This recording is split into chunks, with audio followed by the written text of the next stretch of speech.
4p² ಹಾಗೂ -3p ಗಳ ಗುಣಲಬ್ಧವು ಈ ತರ ಕೇದಾಗ ಏನ್ ಮಾಡ್ಬೇಕು ನಾವು ಗುಣಾಕಾರ ಮಾಡ್ಬೇಕು. ಹೌದು, 4p² ಇಂಟು -3p.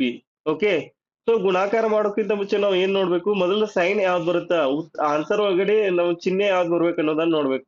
ನಮ್ಗೆ ಏನು ಗೊತ್ತಿರ್ಬೇಕು, ಪ್ಲಸ್ ಇಂಟು ಪ್ಲಸ್ ಮಾಡಿದ್ರ ಆನ್ಸರ್ ಒಳಗಡೆ ಪ್ಲಸ್ ಬರುತ್ತಾ. ಓಕೆ, ಪ್ಲಸ್ ಇಂಟು ಮೈನಸ್ ಮಾಡಿದ್ರ ಬರುವಂತ ಆನ್ಸರ್ ಇಲ್ಲಿ ಮೈನಸ್ ಸಿಂಬಲ್ ಬರುತ್ತಾ.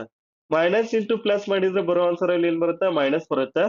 ಮೈನಸ್ ಇಂಟು ಮೈನಸ್ ಮಾಡಿದ್ರ ಬರೋ ಆನ್ಸರ್ ಅಲ್ಲಿ ಚಿಹ್ನೆ ಪ್ಲಸ್ ಬರುತ್ತಾ. ಓಕೆ, ಸೊ ಇಲ್ಲಿ ಏನಿಲ್ಲ ಅಂದ್ರೂ ಪ್ಲಸ್ ಇರುತ್ತೆ. ಹೌದು, +4p² -3p ಗಳ ಗುಣಲಬ್ಧ ಕೇಳ್ಯಾರ. ಹೌದು, ಪ್ಲಸ್ ಇಂಟು ಮೈನಸ್ ಏನಾಗುತ್ತಾ, ಮೈನಸ್ ಆಗುತ್ತಾ. ಓಕೆ, 4 ಇಂಟು 3 ಅಂದ್ರೆ 4 ಮೂರ್ಲೆ 12.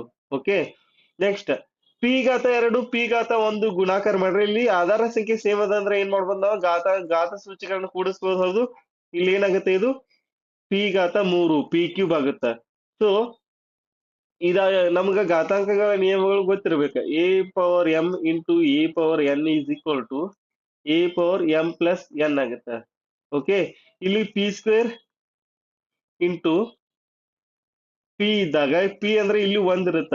ಇಲ್ಲಿ ಇದು a ಅಂದ್ರೆ ಆಧಾರ ಸಂಖ್ಯೆಗಳು ಸೇಮ್ ಅದ ಅಂದ್ರೆ ಆಧಾರ ಸಂಖ್ಯೆ ಇದ್ದಷ್ಟೇ ಇಡ್ಬೇಕು.